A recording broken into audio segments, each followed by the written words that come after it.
আসসালামু আলাইকুম গাইজ, আপনারা সবাই কেমন আছেন? আশা করি ভালো আছেন। আমি এআর মোল্লা। আমি বর্তমানে পর্তুগালের লিসবন শহরে অবস্থান করছি।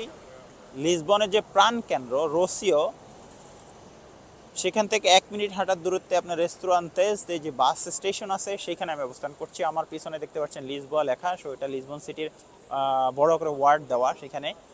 তো যাই হোক, আমি কথা না বাড়িয়ে আমি আমার মূল পর্বে চলে যাই। আমার ভিডিও করার উদ্দেশ্য হচ্ছে আপনাদেরকে ইনফরমেশন দেওয়া, যেন আপনারা সঠিক সিদ্ধান্ত নিতে পারেন পর্তুগাল আসবেন কি আসবেন না, এটা আপনাদের চয়েস।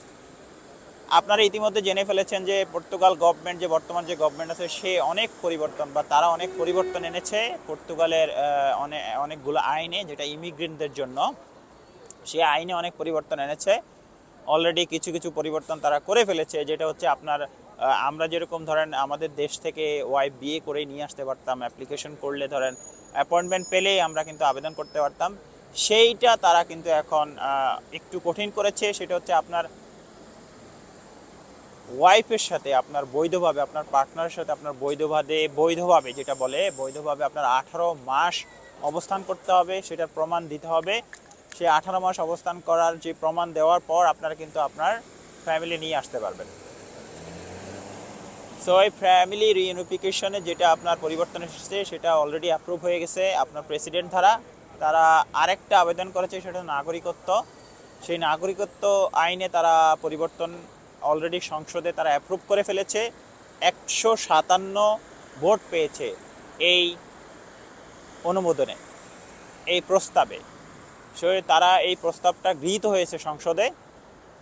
এখন তারা রাষ্ট্রপতির কাছে পাঠিয়েছে, রাষ্ট্রপতির কাছে 20 দিন সময় আছে সেটা অ্যাপ্রুভ করে। এখন এই আইনে কি আছে অথবা এই পরিবর্তনে কি আছে সেটা নিয়ে আলোচনা করি। এই নাগরিকত্ব আইনে আছে যে আপনারা যারা ধরেন আগে জানতেন যে পর্তুগালে 5 বছর যদি বৈধভাবে বসবাস করেন, তারা পর্তুগালে পাসপোর্টের জন্য আবেদন করতে পারবেন। তারা সেইটাতে কিছু পরিবর্তন এসে সেটাতে একদম লাভ দিয়ে কিন্তু ডাবল করে ফেলেছে, তারা 10 বছর বানিয়ে ফেলেছে এটাকে।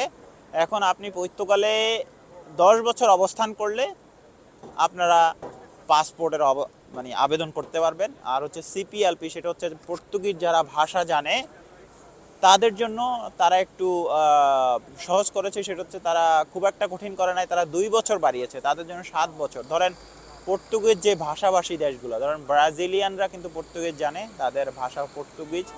তারপর হচ্ছে অ্যাঙ্গোলিয়া, তাদের ভাষা পর্তুগিজ। তারপর হচ্ছে আপনার ইন্ডিয়ার যে গোয়া, তাদের ভাষাও কিন্তু পর্তুগিজ। তো তাদের জন্য তারা করেছে 7 বছর। এখন আপনারা, তারা যারা পর্তুগিজ ভাষা জানে, তারা 7 বছর পরেই কিন্তু পাসপোর্টের আবেদন করতে পারবে। আর হচ্ছে যারা অন্যান্য দেশের ধরেন যারা নাগরিক না, যারা ইমিগ্রেন্ট, তাদের জন্য তারা 10 বছর করেছে। তার মানে হচ্ছে আপনি 10 বছর পর্তুগালে বৈধভাবে বসবাস করার পর আপনি পাসপোর্টের আবেদন করতে পারবেন। এটার সাথে কিন্তু আপনারা 10 বছর কাউন্ট করতে পারবেন না। আরও 4 বছর এটার সাথে যোগ করেন অথবা 5 বছর যোগ করেন, কারণ এটা অ্যানালাইসিস হয় 4 বছর 3 বছর সময় যায়, তারপর পাসপোর্ট তাও বলা যায় না, অনেক সময় দেখা রিজেক্ট করে দেয়। তো আপনার যে অপশনটা ছিল যে আবেদন করার, সেটা এখন 10 বছর পরে আপনি করতে পারবেন। এখন আপনারা চিন্তা করেন যে পর্তুগালে আপনারা যখন আপনার বয়স ধরেন 25-30, আপনি 10 বছর বা 15 বছর পরে পাসপোর্ট পাবেন, আপনার বয়স তখন কত হবে? তো কিছু কিছু দেখা যায় ডিসিশন নেওয়ার ক্ষেত্রে আপনাদের অনেক পরিবর্তন আনা দরকার আমি মনে করি। আর হচ্ছে আপনার পর্তুগালে বর্তমানে ধরেন আপনার যে D1 ভিসা সবাই অ্যাপ্লাই করতে পারেন, সেই D1 ভিসা সবাই কিন্তু আসতে পারেন। তো আপনারা অনেকেই এই D1 ভিসায় 20-25 লাখ টাকা খরচ করে পর্তুগালে আসেন বা আসার চেষ্টা করতেছেন। এখনও অনেকেই পেন্ডিং আছে, অথবা অনেক ডকুমেন্ট জমা দিয়েছেন, সেটা পেন্ডিং আছে। তাই আমি মনে করি আপনারা যারা ভবিষ্যতে আসতে চান, তারা এই বিষয়গুলো জানেন যে পর্তুগালে কি কি রুলস পরিবর্তন হয়েছে, আপনার কতটুকু সময় ব্যয় করতে হবে। তো আপনারা বেটার কান্ট্রি খোঁজেন যেখানে খুব সহজেই আপনারা ডকুমেন্ট করতে পারেন। তারপরে দেখা যায় আপনারা এই যে ডকুমেন্ট ধরেন সাবমিট করলেন, এটা কিন্তু আপনার অ্যানালাইসিস হয়। এখন যে খুব সহজে আগে ধরেন 6 মাস 1 বছরের মধ্যে ডকুমেন্ট পেয়ে যেতেন, এখন কিন্তু এটা খুব সহজ না। তারা এটা অ্যানালাইসিস করে, অনেক সময় রিজেক্ট করে, অনেক রিজেক্ট করেছে। হ্যাঁ, সো বর্তমানে পর্তুগালে কিন্তু অনেক ইমিগ্রেন্টদের জন্য অনেক কিছু কঠিন করে ফেলেছে। তারপর হচ্ছে আরেকটা কথা হচ্ছে, আপনারা যারা 20-25 লাখ টাকা খরচ করে এই দেশে আসবেন, সেই টাকাটা আপনারা উঠাবেন কি করে? কারণ পর্তুগালে বর্তমানে বেতন হচ্ছে 870, যেটা বেসিক স্যালারি। সেইটা দিয়ে আপনি থাকা খাওয়া মেনটেন করলেন, হ্যাঁ, কিছু সেভ করতে পারলেন না। তো আশাটা আপনাদের সম্পূর্ণ ব্যক্তিগত ব্যাপার, সেটার ব্যাপারে কিছু না, সবাই ফ্রিডম আছে আসার। আপনারা আসতেই পারেন, কোনো সমস্যা নেই, কিন্তু জেনে বুঝে আপনার একটা দেশে যাওয়া উচিত আপনাদেরকে। কারণ আপনারা এসে আসার পর আপনারা কান্নাকাটি করবেন, অথবা আপনারা দেখবেন পরিস্থিতি খারাপ। আপনারা অনেকেই আছেন, আমি জানি যে অনেকে ঋণ করে কিন্তু এসব দেশে পাড়ি জমান। তো সিদ্ধান্ত নেওয়ার আগে আপনারা দেখেন, কারণ আপনারা ওই যে ঋণ করলেন ওই বোঝাটা অনেক বড়, আপনি পরিশোধ করতে পারলেন না, আপনি বিদেশে কি করবেন বলেন? এই যে মাথায় একটা প্যারা, এই প্যারাটা কেন নেবেন? আমি মনে করি অন্যান্য দেশ দেখেন যেখানে খুব সহজে কম টাকায় আপনারা আসতে পারেন, হ্যাঁ, এবং খুব সহজেই ডকুমেন্ট পান। সো ইউরোপের এরকম একটা দেশ বাছাই করেন, ডিসিশন নেন, সিদ্ধান্ত নেন, এটা আপনাদের ব্যক্তিগত ব্যাপার। যারা স্টুডেন্ট ভিসা আসতে চান তাদেরও সেম, তারাও কিন্তু এই লং টাইম অপেক্ষা করতে হবে। লং টাইম অপেক্ষা করার পর আপনারা কিন্তু এই পাসপোর্টের অ্যাপ্লাই করতে পারবেন, নাগরিকত্বের অ্যাপ্লাই করতে পারবেন। আর কথা হচ্ছে যে পর্তুগালে এখন খুবই বাঙালি নিয়ে খুবই প্রবলেম যাচ্ছে, যেটা হচ্ছে যে পর্তুগালের যে পলিটিক্যাল পার্টি তারা কিন্তু আপনার বাংলাদেশ নিয়েই কিন্তু কথা বলছে, তারা বাংলাদেশকে হাইলাইট করছে যেটা বাংলাদেশ না, হ্যাঁ, দিস ইজ নট এস্তো নাও এ বাংলাদেশ। হ্যাঁ, তো এটা একটা বিলবোর্ড আকারে তারা প্রকাশ করেছে, তারা এইটাকে একটা রাজনৈতিক হাতিয়ার হিসেবে ব্যবহার করছে। হ্যাঁ, যদিও আমাদেরও কিছু ভুল আছে, আপনারা এটা অস্বীকার করতে পারবেন না যে আমরা ওদের কালচারকে সমর্থন করছি না বা রেসপেক্ট করছি না, আমরা ওদের আইনকে আমরা মানছি না, ওদের আইনগুলো আমরা ফলো করছি না। হ্যাঁ, তো ওরা এগুলাকে কিন্তু দেখে, ওরা দেখে এগুলো দেখলো যে ওরা তো এইভাবে চলতে পারে না, তো ওরা কিছু পরিবর্তন আনার চেষ্টা করছে। ওরা ডিরেক্টলি এখন বলতেছে, আগে তো ডিরেক্টলি বলে না, এখন ডিরেক্টলি তারা বলতেছে যে এই কাজগুলা করতেছে বা আইন ভঙ্গ হচ্ছে। হ্যাঁ, তারা এগুলা দেখছে।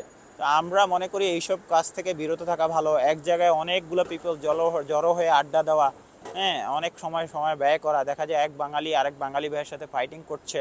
হ্যাঁ, তো এইগুলা কিন্তু খুবই খারাপ। দেখো ওদের কালচারে আঘাত পাচ্ছে, দেখা যায় আপনারা ওদের যেই আইন সেই আইনকে তারা ভঙ্গ করছেন, আপনারা বাংলাদেশে যেভাবে করে আসছেন সেটাই আপনারা ফলো করছেন। আমি মনে করি আমাদের মাঝেও কিছু পরিবর্তন আনা উচিত। আমিও যে ভালো তা না, তো আমরা ওদের আইনকে রেসপেক্ট করি, ওদের আইন মতো চলার চেষ্টা করি, ওদের কালচারকে রেসপেক্ট করি, কারণ আমরা অন্য দেশে আসছি। এটা ভাবতে হবে যে আমরা কিন্তু ওদের দেশে থাকি, তো আমাদেরকে ওইভাবেই চলা উচিত। আমরা কিন্তু এরকমভাবে চলা উচিত না যেটা ওদের কোনো কালচার অথবা ওদের কোনো আইনকে ভঙ্গ করে। সো আমি মনে করি আপনারা খুব ভেবেচিন্তে সিদ্ধান্ত নেবেন কোথায় আসলে আপনাদের জন্য, কোন দেশে গেলে আপনাদের জন্য ভালো হবে, কোন দেশে খুব সহজেই ডকুমেন্ট পাওয়া যায় সেটার চেষ্টা করেন। কারণ আপনার দালাল কিন্তু, দালাল হোক বা আপনি যাই বলেন না কেন, যারা এইসব বিষয় নিয়ে কাজ করে তারা কিন্তু আপনাকে অনেক বেশি স্বপ্ন দেখাবে। তো সেই স্বপ্নের মোহে পড়া যাবে না। আপনারা ভিডিও দেখেন, ইনফরমেশন নেন, অনলাইনে চেক করেন কোন দেশে কতটুকু সুযোগ সুবিধা আছে সেগুলো জানার চেষ্টা করেন। ইনফরমেশন না নিয়ে হঠাৎ করে কোনো দেশে পাড়ি জমানো আমি মনে করি ঠিক না। সো আজকের ভিডিওটা এই পর্যন্তই। আপনারা আমার জন্য দোয়া করবেন, আপনাদেরকে আমি চেষ্টা করি ইনফরমেশন দেওয়ার জন্য যতটুকু সম্ভব। আপনারা আমাকে সাপোর্ট করবেন, আরও যেন নতুন নতুন ভিডিও তৈরি করতে পারি।